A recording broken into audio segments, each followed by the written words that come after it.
Shalom Elohimers, tayangan ini hanya berisi khotbah pada ibadah. Segmen lain dalam ibadah tidak termasuk dalam tayangan ini. Kami sangat mengharapkan Bapak Ibu Saudara dapat hadir secara onsite untuk mengikuti keseluruhan ibadah yang ada di GPDI Elohim Sidoarjo. Tuhan Yesus memberkati. Haleluya. Siap terima khotbah firman Tuhan pagi hari ini. Temanya 5 pancaran. Saya nggak tahu apa bisa selesaikan 5 poin ini ya. Ada 5 pancaran dari darah Yesus Kristus. Saudara, sebagai ayat emasnya Ibrani pasal 9 ayat 22.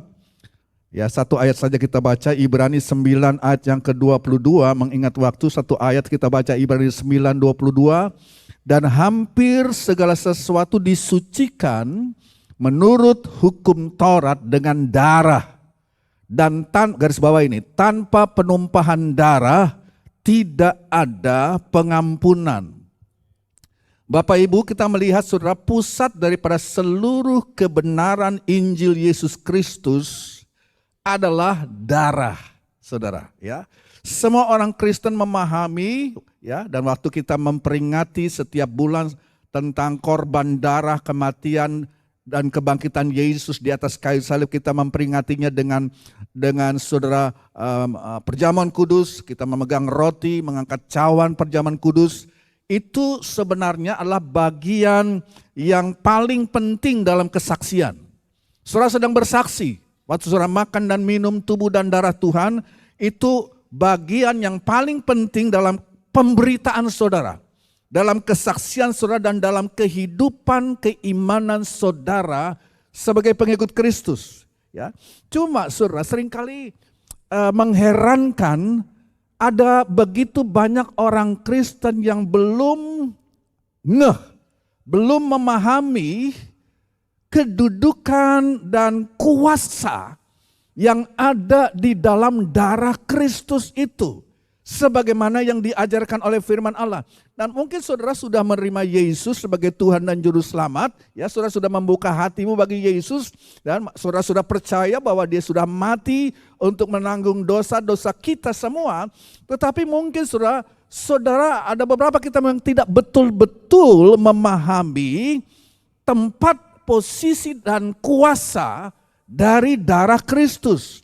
Ya, sehingga kebenaran yang luar biasa ini tidak hidup secara langgeng atau tidak terus-menerus diterapkan dalam kehidupan kita setiap hari, sehingga saudara, akibatnya kita tidak hidup dalam kemerdekaan.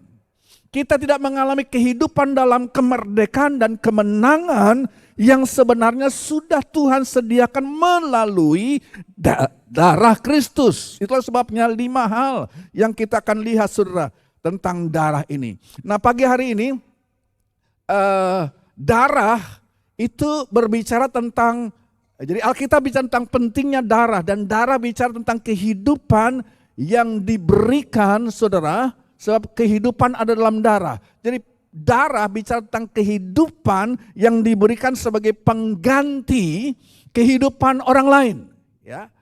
Jadi itulah tadi kita sudah baca ayatnya, firman Tuhan berkata, tanpa penumpahan darah maka tidak ada yang namanya pengampunan dosa. Ya, jadi pernyataan ini saudara yang kita baru baca tadi, bahwa tanpa penumpahan darah tidak ada pengampunan, itu satu pernyataan, itu merupakan satu pernyataan atau prinsip yang sangat-sangat mendasar di dalam Alkitab. Ya, artinya tidak ada dosa yang dapat diampuni, enggak ada. Tidak ada dosa yang dapat diampuni tanpa adanya pencurahan darah yang dicurahkan sebagai korban penebusan kita semua. Ya. Jadi saudara, penting ini, tema yang boleh saya katakan barangkali tema yang paling besar yang menjadi pusat seluruh Alkitab adalah darah. Ini penting banget Bapak Ibu. Ya, jadi kalau saudara belajar Alkitab, saudara akan melihat, ya, bahwa saudara akan mengikuti ada tema tentang darah di seluruh Alkitab. Ya, saudara dapat mengikuti tema darah Dari awal sehingga akhir Alkitab seperti ada, saudara akan menemukan benang merah penebusan yang menghubungkan, yang mengalir di sepanjang Alkitab itu dari Kejadian sampai Wahyu. Betapa pentingnya soal darah ini Bapak Ibu.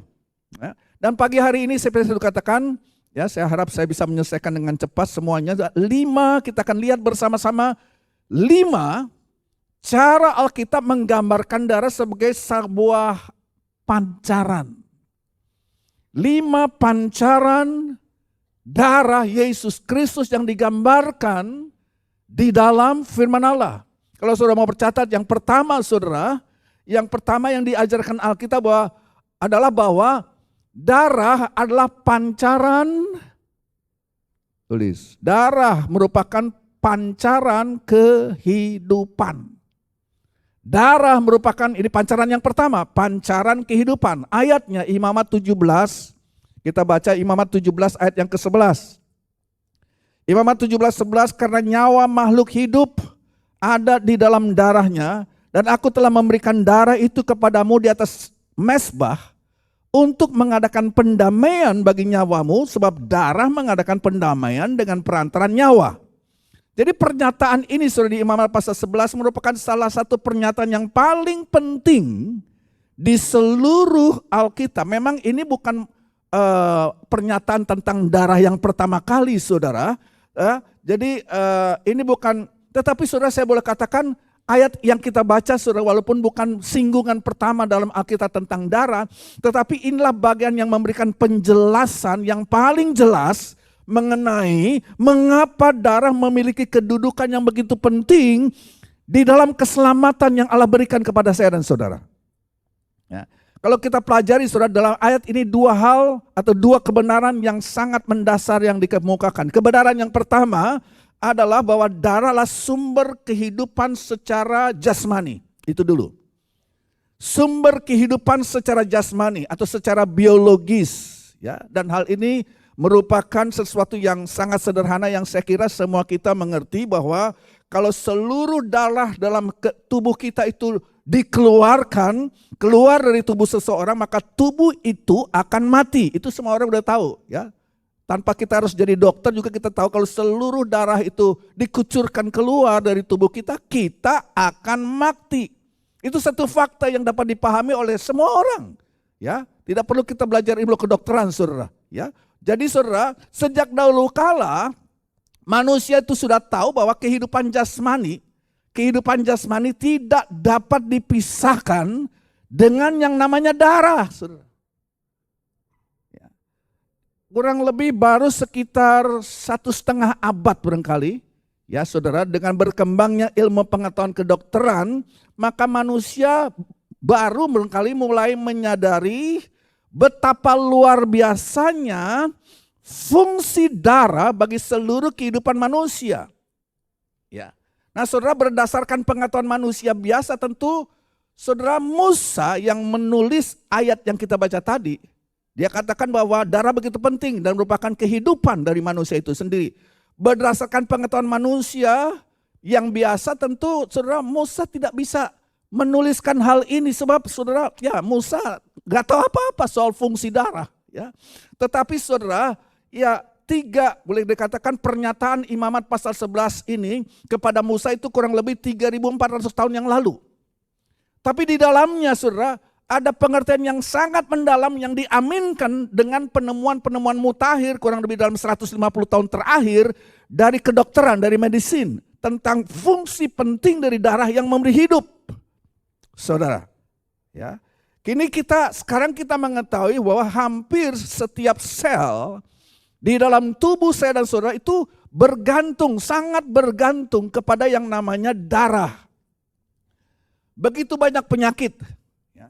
Begitu banyak gangguan-gangguan atau gejala yang muncul dalam tubuh manusia itu ternyata berhubungan dengan apa yang terjadi dalam aliran darah manusia. Ya, makanya apa-apa kita disuruh periksa darah.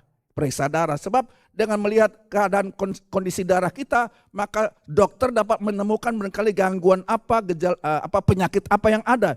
Jadi saya boleh bilang begini, hampir seluruh proses kehidupan berlangsung melalui yang namanya darah, saudara.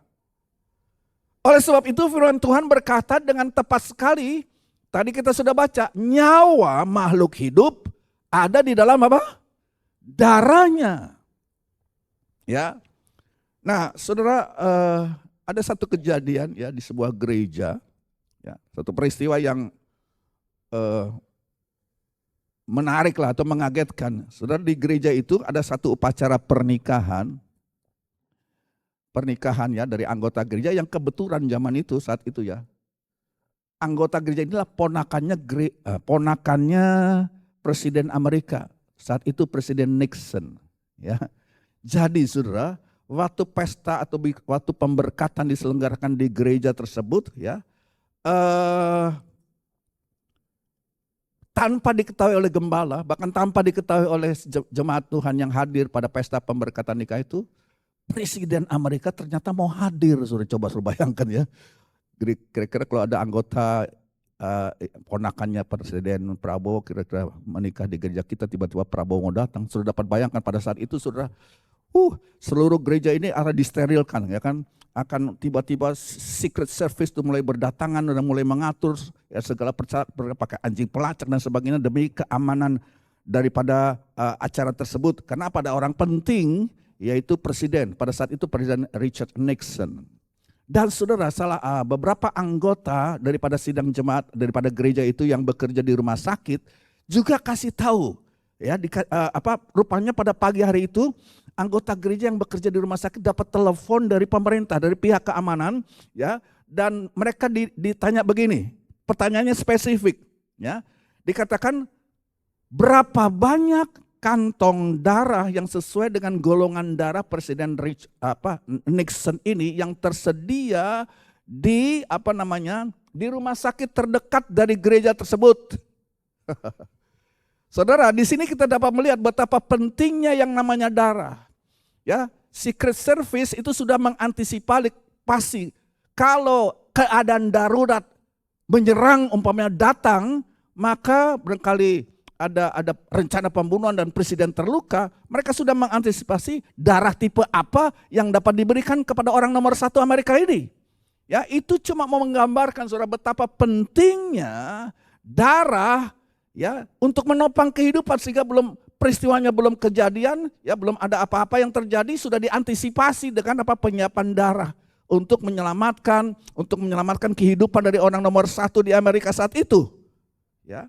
Nah, saudara, itulah darah dalam hubungannya dengan pentingnya secara fisikal, secara jasmani, itu yang pertama. Tapi yang kedua kita lihat dalam ayat tersebut, ya saudara, bukan hanya kehidupan pentingnya darah dalam arti kehidupan jasmani kita, darah juga yang kedua saudara merupakan sumber kehidupan dalam arti penebusan. Sumber kehidupan dalam arti penebusan. Maksudnya begini saudara, ya. Ayat itu setelah berkata bahwa nyawa makhluk hidup ada di dalam darah, maka langsung Tuhan menyambung dengan kalimat berikutnya yang bilang begini, perhatikan, aku telah memberikan darah itu kepadamu di atas mezbah untuk mengadakan pendamaian. Ya, garis bawah itu kata pendamaian bagi jiwamu. Arti kata pendamaian dalam bahasa Grekanya saudara adalah menutupi. Bilang sama-sama, menutupi. Ya, jadi maksudnya adalah bahwa darah menjadi penutup bagi dosa manusia. Jadi tanpa ditutup oleh darah, maka kita telanjang dan terbuka dosa kita terhadap Allah. Ngeri saudara. Sekali lagi saudara, maksudnya adalah bahwa darah menjadi penutup bagi dosa manusia yang tanpa darah itu dosa kita telanjang di hadapan Allah. Tanpa darah itu jiwa manusia berdiri telanjang di hadapan Allah. Seluruh dosa terbuka dan kita tidak dilindungi dan penghukuman Allah bisa jatuh langsung. Tetapi Allah berkata bahwa Allah lah yang menyediakan darah sebagai penutup bagi dosa saya dan saudara. Nah, Persoalannya banyak mungkin orang memandang ajaran mengenai darah ini sebagai sesuatu yang geli atau jijik atau atau aneh, saudara. Bahkan ada yang menganggap bahwa ini pengajaran tentang darah ini sesuatu yang mistik ya, yang bersifat takhayul ya, sesuatu yang tidak masuk akal. Itu mereka hubungkan mungkin dengan film-film atau ritual-ritual ya, keagamaan yang ada di hutan Amazon barangkali saudara. Di mana kita sering kali melihat mungkin dalam film ada ritual atau praktek-praktek penyembahan berhala di mana saudara yang sesuatu yang berbau mistik saudara, di mana ada persembahan korban kepada dewa-dewa ya, agar gunung berapi jangan meletus, agar tidak terjadi gempa bumi atau tsunami, agar gunung tidak meletus, maka ada anak darah yang disembelih, dikorbankan. Jadi kita lihat, nah kita hubungkan itu seperti Yesus. Bukan demikian. Bukan demikian saudara. Kenyataannya sebaliknya, saudara. Perhatikan bahwa ajaran mengenai darah di dalam Alkitab merupakan satu kebenaran yang paling masuk akal, bukan sesuatu yang mistik. Satu kebenaran yang paling masuk akal dan paling praktikal di seluruh Alkitab. Pada dasarnya Allah sedang berkata begini saudara, ya, kehidupan dan darah tidak dapat dipisahkan, itu aja. Kehidupan dan darah tidak dapat dipisahkan, ya. Jadi saudara, karena dosa, maka saudara, manusia telah kehilangan kehidupan rohaninya. Ya, hubungan manusia dengan Allah telah terputus, ya. Ada harga yang harus dibayar supaya hubungan itu boleh dipulihkan kembali. Tapi manusia persoalannya tidak mampu membayar harga tersebut.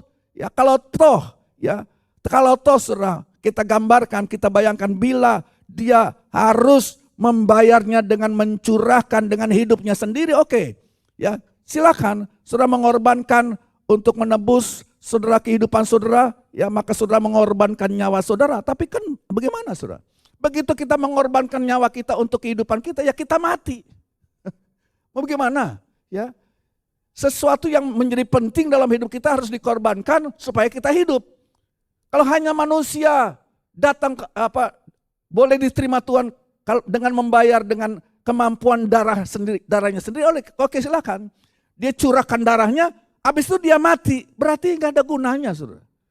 Ya, bagaimana sekarang caranya bagaimana supaya darah itu dicurahkan, bukan justru kita mati, tapi kita tetap hidup. Itulah sebabnya harus ada darah pengganti yang hanya dapat dilakukan oleh Allah dalam Dia mengirimkan putranya Yesus mati di atas kayu salib, saudara. Kalau kita yang mengorbankan darah kita sendiri, tidak ada lagi kehidupan yang tersisa dalam kita. Kita mati semua. Nggak ada pengharapan, saudara. Jadi karena itulah Allah berkata bahwa Dialah yang harus membayar harga itu bagi manusia. Nggak mungkin kita. Allah sendiri menyediakan darah sebagai pembayaran yang sah di dalam alam roh. Darah itu adalah pembayaran yang sah di dalam alam spiritual. Sehingga saudara, penebusan dapat terjadi dan jiwa manusia dapat dipulihkan kembali kepada Tuhan.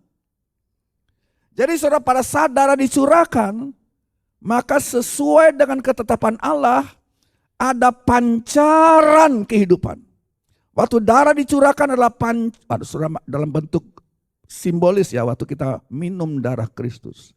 Ada pancaran kehidupan yang sedang dicurahkan, saudara. Percaya enggak? Yang percaya katakan amin. Waktu darah dicurahkan maka ada mata air pancaran kehidupan yang sedang dibuka untuk saya dan saudara. Kehidupan itu mengalir. Kehidupan bukan hanya kehidupan jasmani, kehidupan spiritual. Ya oke, itu yang pertama. Kita cepat, yang kedua saudara. Yang kedua adalah darah sebagai pancaran dari janji Allah. Ini agak panjang saudara untuk nomor 2 ini. Ya, darah sebagai pancaran janji Allah. Ayatnya di Mazmur 51 ayat 9. Mazmur 51 ayat 9, sucikanlah aku dengan hisop. Garis bawah itu, sucikanlah aku dengan hisop, maka aku akan menjadi tahir. Basuhlah aku, maka aku akan menjadi lebih putih daripada salju. Saudara, pertama-tama kita perlu mengerti apa yang dimaksud dengan hisop. Di dalam ayat ini, saudara, hisop itu adalah tanaman. Sejenis tanaman yang mungkin tingginya cuma setengah mata, kayak semak-semak begitu. Ya, tingginya kurang lebih sekitar setengah atau ya 50 cm lah ya. Dan semak kecil itu kemudian diambil beberapa rantingnya, saudara, lalu diikat menjadi seperti kuas atau sapu kecil, saudara. Ya, kuas sederhana lah. Ya, ranting-ranting hisop ini kemudian akan dicelupkan ke dalam darah korban persembahan dan nanti akan dipakai dipercikan, saudara, darah yang sudah nempel di hisop tersebut ya kepada orang yang beribadah, saudara. Ya, dan cara ini ditetapkan di Perjanjian Lama, ya. Pemercikan darah melalui hisop kepada sidang jemaat, ya. Nah, saudara, sekarang untuk kita harus membahas lebih jauh lagi tentang ini sangat menarik, saudara. Mazmur 51 ayat 29. Ya, mari kita lihat lebih jauh lagi latar belakang daripada penggunaan hisop itu yang sangat dimengerti oleh Raja Daud waktu dia berdosa. Mazmur 51 ayat 29, ini mazmur tentang pertobatan Daud. Ya. Nah, mazmur ini saudara perlu mengerti itu lahir dari mazmur ini lahir dari satu kegagalan terbesar dalam hidup Daud. Daud yang seharusnya bagaimana ya, dia sebagai raja, dia seharusnya menjaga rakyatnya. Dia seharusnya sebagai seorang raja menggunakan kekuasaannya untuk melindungi rakyatnya. Tetapi kalau kita lihat dalam kisah ini, saudara, Daud menyalahgunakan kuasanya, saudara. Ya, Daud menggunakan kekuasaan yang dimilikinya untuk mengambil istri orang lain. Dia orang berkuasa. Dan dia pakai kekuasaannya untuk mengambil hak orang lain, istri orang lain, saudara. Istri yang notabene lah istri bawahannya sendiri, seorang prajurit Uria yang begitu setia kepada Daud. Istana raja yang seharusnya menjadi tempat perlindungan, ya, menjadi tempat untuk menjadi tempat mesum, saudara. Berbuat dosa di mana, saudara, Raja Daud dengan kekuasaan penuh memanggil seorang wanita itu yang kebetulan berkali adalah tetangga daripada istana kerajaannya. Memanggilnya masuk ke dalam istana yang seharusnya istilah tempat perlindungan dan tempat keadilan diberikan dalam istana sang raja. Tapi sekarang menjadi satu tempat di mana Raja Daud dengan kekuasaannya, saudara, memaksakan kehendaknya, membawa perempuan itu ke kamar tidurnya dan melakukan persinahan dengan dia. Dan saudara, sebagai raja, Daud sudah memakai kedudukannya untuk mengendalikan dan memanfaatkan perempuan tersebut. Batseba namanya. Dan akibatnya tidak lama kemudian Batseba mengandung. Ketika Daud melihat, waduh udah mengandung berarti saya tidak dapat lagi menutup apa yang saya sudah perbuat. Ini dosa tidak dapat disembunyikan lagi, saudara. Ya. Nah, suami Batseba itu ada, tapi sedang ada di medan tempur. Timbullah niat jahat untuk menutupi dosanya. Sebab, saudara, ya, jelas bahwa kandungan yang ada dalam perut daripada Batseba bukan karena Uria suaminya. Uria lagi di medan perang. Jadi timbullah satu pikiran jahat, saudara, dalam hidup seorang hamba Tuhan, seorang raja yang bahkan dikatakan yang berkenan kepada Allah. Dia merancangkan satu perbuatan jahat, di mana dalam peperangan itu dia menjebak Uria begitu rupa supaya Uria mati di medan perang. Ya, jadi Daud selamat. Ya. Sekarang dia dapat memiliki Batseba. Jadi Daud berbuat dua kesalahan, perzinahan dan pembunuhan. Ini satu kegagalan yang sangat-sangat memalukan dan menyedihkan di dalam Alkitab. Bagaimana seorang yang diberikan catatan yang berkenan di hati Allah, harus jatuh dengan sangat memilukan dan memalukan. Dengan berbuat dua hal yang keji. Saling berhubungan satu dengan yang lain, yaitu perzinahan yang membawa kepada pembunuhan. Ini Daud. Para ahli mengatakan, saudara, bahwa Mazmur 51 yang menceritakan tentang pertobatan Daud. Daud datang kepada Tuhan, mohon ampun, itu baru ditulis beberapa bulan kemudian. Artinya apa? Daud tidak langsung minta ampun kepada Tuhan. Sebab ini baru ditulis beberapa bulan kemudian. Maksudnya begini, saudara. Siapapun saudara yang membaca Mazmur 51 dan mengerti latar belakangnya, saudara, melihat betapa dalamnya kejatuhan seseorang yang sebelumnya dikenal sebagai seorang yang berkenan kepada Allah. Jadi Daud selama beberapa bulan itu, saudara, ya dia dipenuhi pasti dengan rasa bersalah yang sangat besar.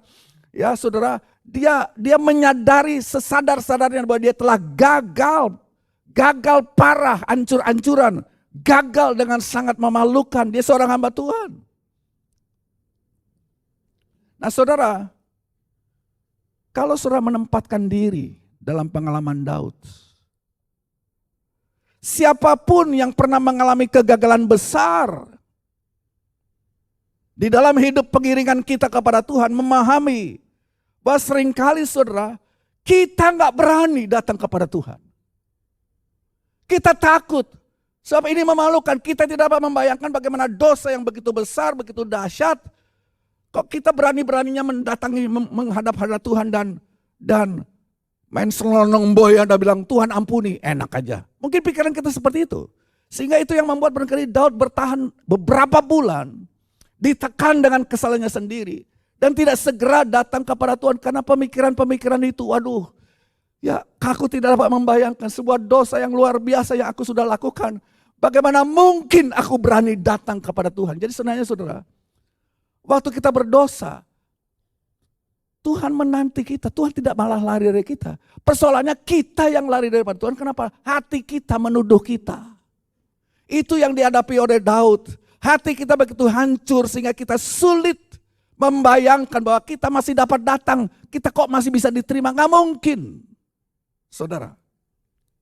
Jadi bukan karena Allah menolak Daud, tapi karena seringkali jiwa manusia itu sendiri begitu hancur, begitu remuk oleh karena rasa malu, dan jiwa itu terus bertanya-tanya, mungkin nggak saya diampuni lagi? Mereka tidak punya keberanian untuk datang kepada Tuhan. Karena tahu mereka sudah mengecewakan orang lain, sudah mengecewakan istri, sudah mengecewakan keluarga, bahkan terlebih mengecewakan Tuhan. Nggak berani datang. Tapi ketika akhirnya setelah beberapa bulan, saudara, ya, akhirnya Daud datang juga kepada Tuhan dan dia mencurahkan isi hatinya di Mazmur yang kita baru baca tadi. Dia mengucapkan kata-kata ini yang kita dapat mengerti, kita mempunyai pengertian yang menjadi jauh lebih indah kalau kita mengerti latar belakang dari penggunaan kata itu, saudara. Kalau kita baca lagi ya, Mazmur 51 itu ayat 29, ya. Ayat Mazmur 51 ayat 9, sucikanlah aku dengan hisop. Garis bawah itu. Sucikanlah aku dengan hisop. Saudara, ini latar belakangnya ada penggunaan hisop ini. Itu di Imamat 14, saudara dapat baca, sering ada waktu kita membacanya. Tapi Imamat 14 itu adalah pasal Imamat 14 dijelaskan tentang tata cara yang harus dilakukan oleh seseorang yang sebelumnya menderita penyakit kusta yang tidak dapat disembuhkan, tetapi kemudian oleh kemurahan Tuhan dia disembuhkan. Dia dipulihkan oleh mujizat.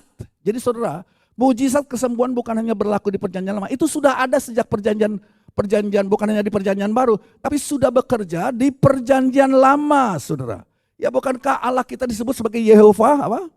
Yehova Rafa, Allah penyembuh kita, Allah sang tabib kita, itu sudah perjanjian lama. Jadi saudara, orang ini yang mengalami kasih karunia kesembuhan, mujizat daripada Tuhan, mendapati dirinya sudah disembuhkan daripada penyakit kusta, harus datang menghadap imam, dan imam akan membuat sebuah acara ritual yang khusus.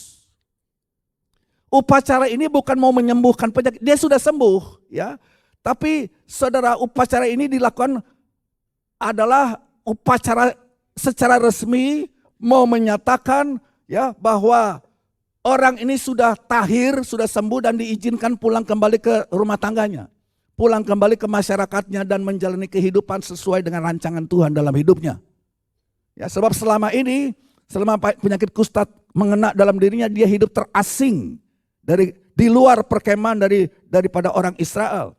Ya, jadi ketika orang kusta yang telah sembuh datang kepada imam, dia nggak boleh datang dengan tangan kosong.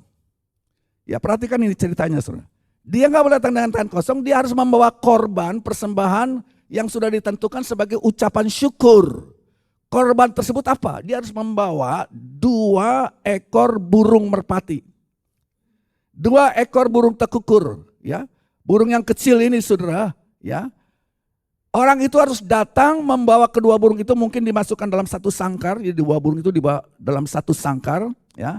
Lalu diserahkan kepada imam, ya. Lantas sang imam mengambil 1 aja burung, bukan dua-duanya. Dari dalam sangkar yang sudah dibawa itu diambil 1 burung, ya, yang kemudian burung ini akan dikorbankan.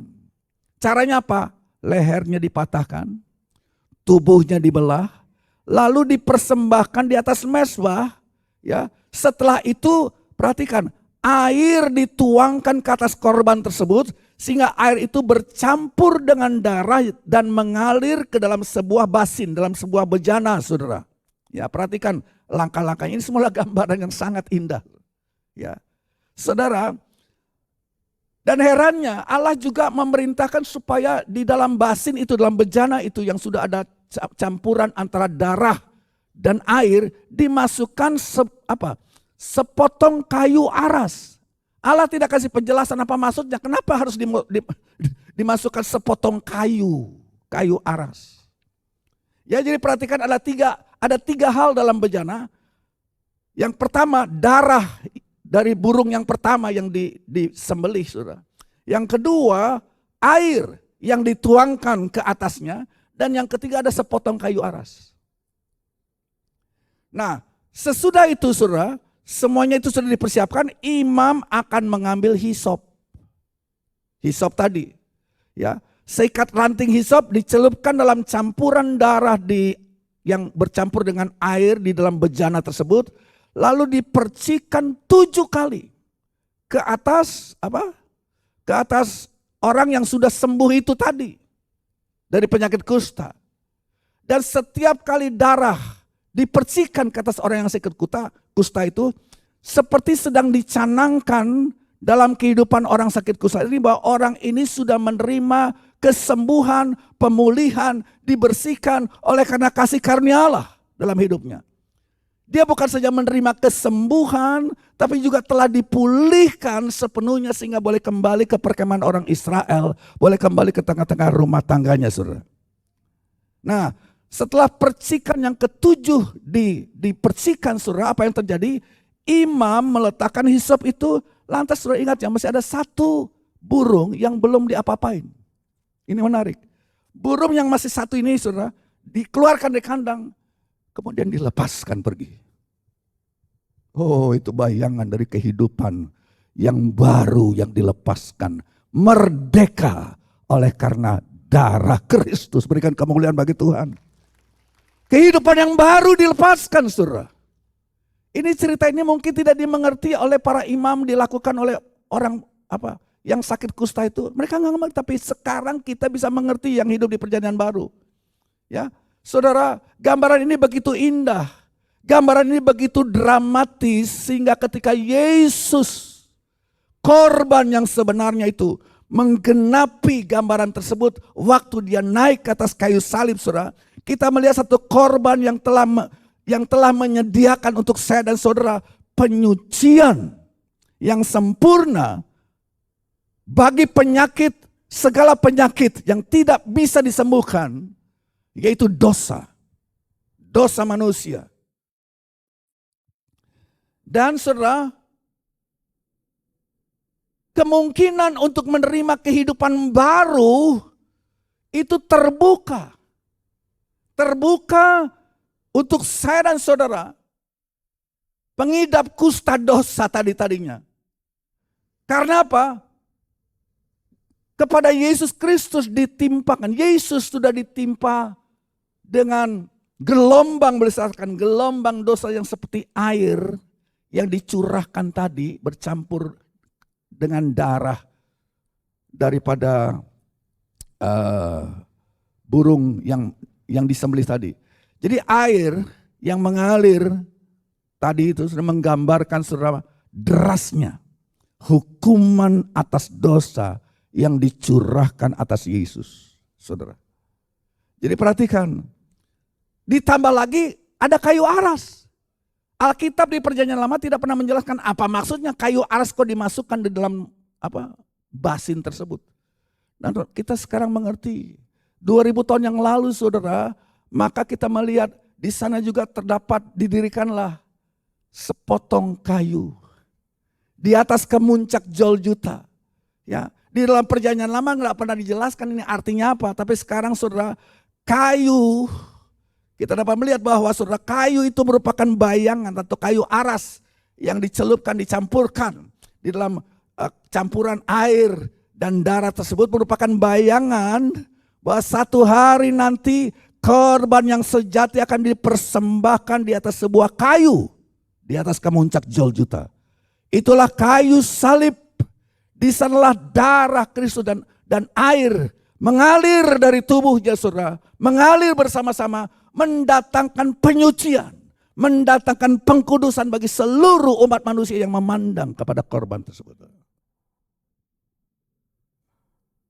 Harga dosa telah dibayar.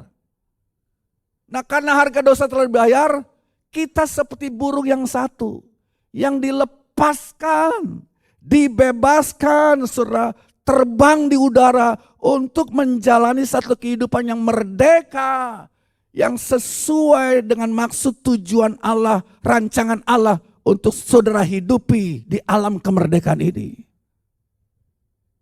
Saudara mengerti itu gambarannya.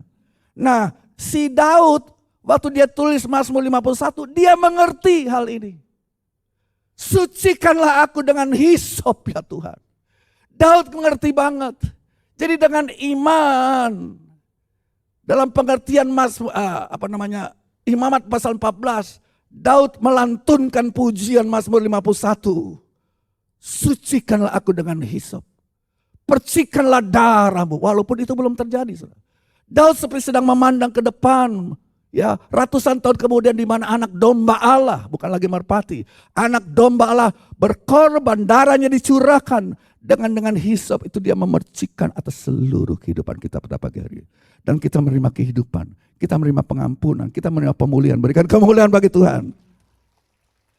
Jadi itu yang dimaksudkan oleh Raja Daud.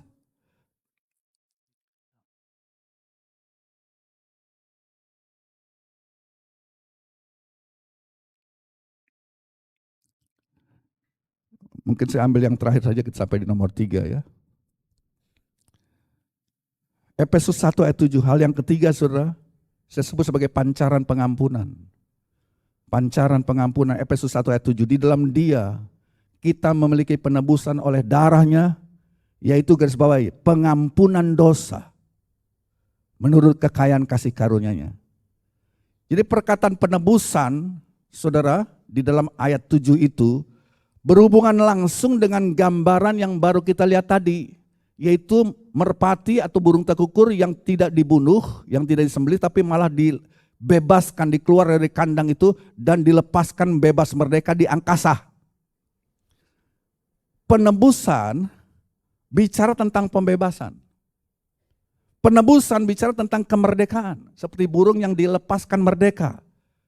Ya saudara, penebusan bicara tentang seseorang yang dilepaskan dari belenggu yang mengikat hidupnya. Saya tidak mau tahu belenggu apa yang mengikat saudara.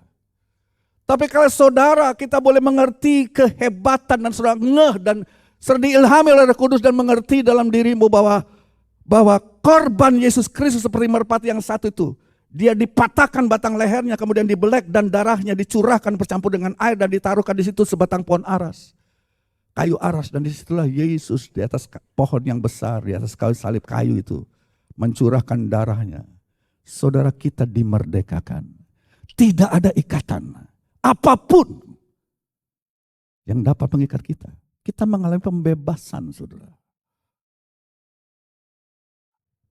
Di dalam bahasa Yunani, saudara, kata penebusan, kalau saudara mau catat bisa ditampilkan. Apolutrosis, bilang sama-sama, apolutrosis. Ini terdiri dari dua kata.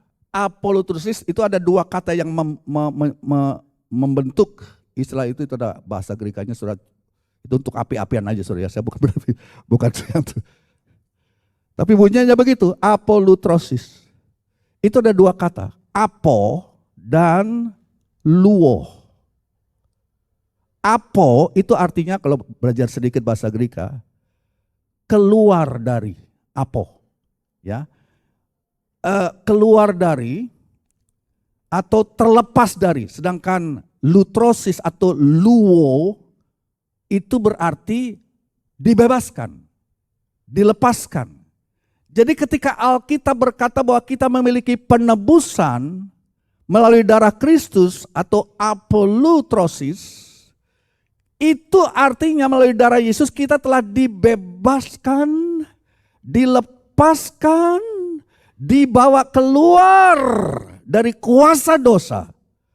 Kuasa yang membebaskan dan memerdekakan manusia dari dosa itu bukan datang karena saudara sudah berbuat baik, saudara sudah berprestasi ini dan itu tidak. Itu bukan berasal dari usaha manusia sendiri, tapi berasal daripada darah Yesus Kristus, apolutrosis. Dikeluarkan, dibebaskan keluar dari, dilepaskan keluar, dibebaskan keluar dari dosa. Jadi hari ini Bapak Ibu, kita berdiri di hadapan Allah sebagai orang yang benar-benar bebas.